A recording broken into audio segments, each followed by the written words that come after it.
Oh, yeah, friends. You know what that sound is? That music means it's time for the silver lining. And joining me tonight is a very good friend of mine.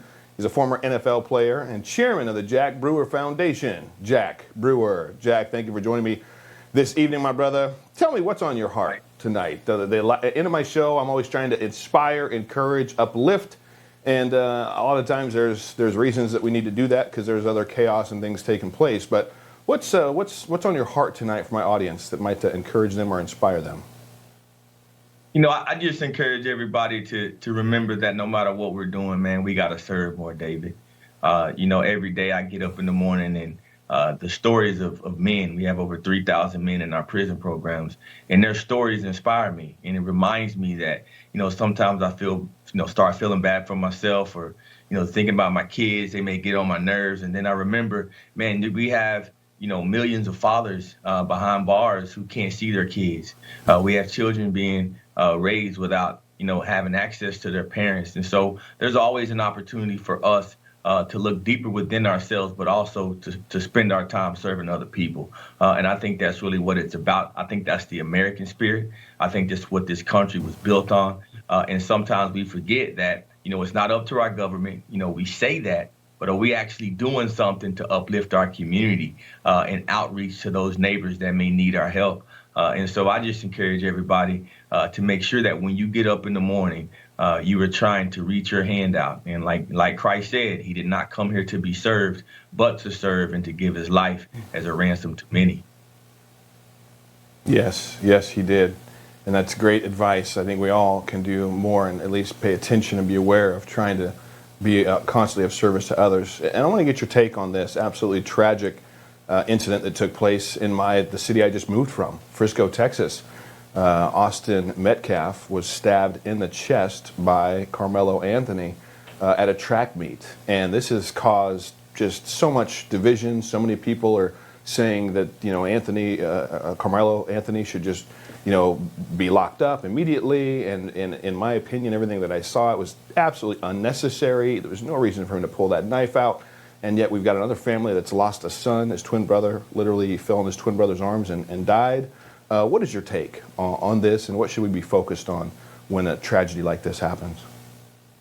This one hits hard for me personally. Being an athlete growing up, the boy that was stabbed was a team captain on his football team. He was, a member of a track team in high school, literally right down the street from where I grew up. I mean, I used to be running those same tracks, and so it's hard to see, it's hard to understand, it's hard to comprehend. But I will tell you, we do have an issue that we must address, and that issue is sin. That issue is hate, and the willingness to take someone's life. Doesn't come from skin color. Oftentimes people want to start talking about, if he was black, if he was white, and all of these things. At the end of the day, this is sin. And God says murdering is evil. And so for you to go to a track meet with a knife and be so willing to use it, and to the point where, the police said, oh, no, I did it. I mean, when you start to hear that type of ego and boast, that the flesh is taking over a soul. And that's so unfortunate. We can't fight these battles with flesh and blood. We only can fight them in the spirit. And you just, you pray for that young man. You pray for that both families. And you just hope that God starts doing some healing in their lives, I don't know, David, you play sports, I play sports, but you didn't go sit on the bench of the other team. You didn't go into the dugout of the other team. You didn't go into the locker room of the other team.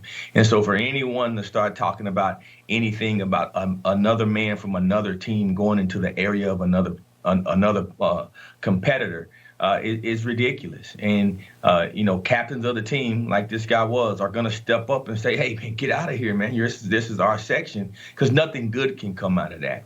And so that's the facts. And so my heart pours out to both families. But to lose a twin son like that, who was clearly a leader, if you read his last post, giving glory to his Lord and Savior, just clearly growing up in a family that was doing things the right way. It's really tragic. It's unfortunate. It makes people question why. But I can tell you God has a bigger purpose that we may not be able to comprehend or understand. And I just continue to pray and lift that family up.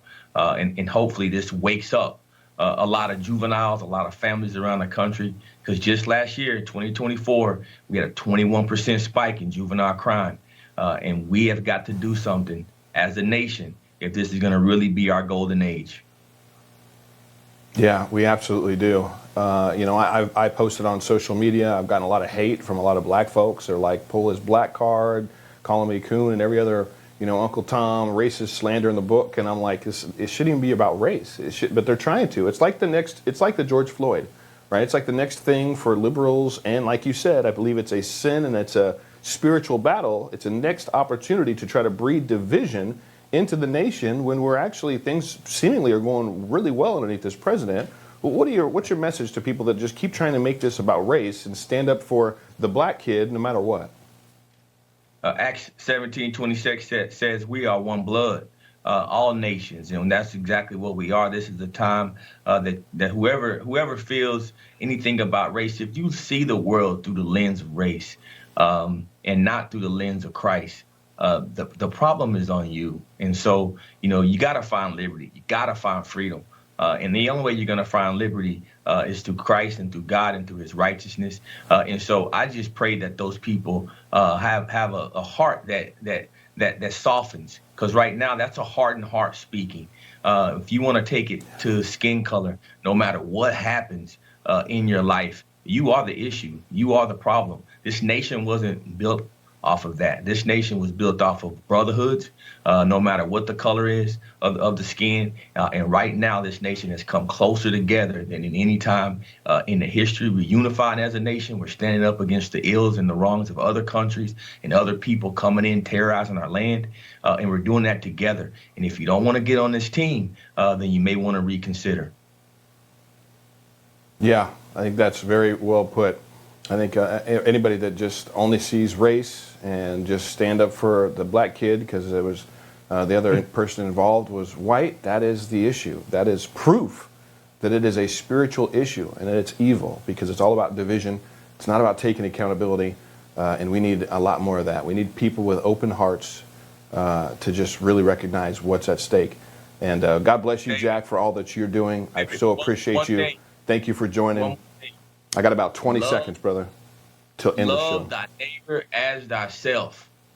Love thy neighbor as there you go. Period. That's it. Jack Brewer, thank you so much. That's all the time.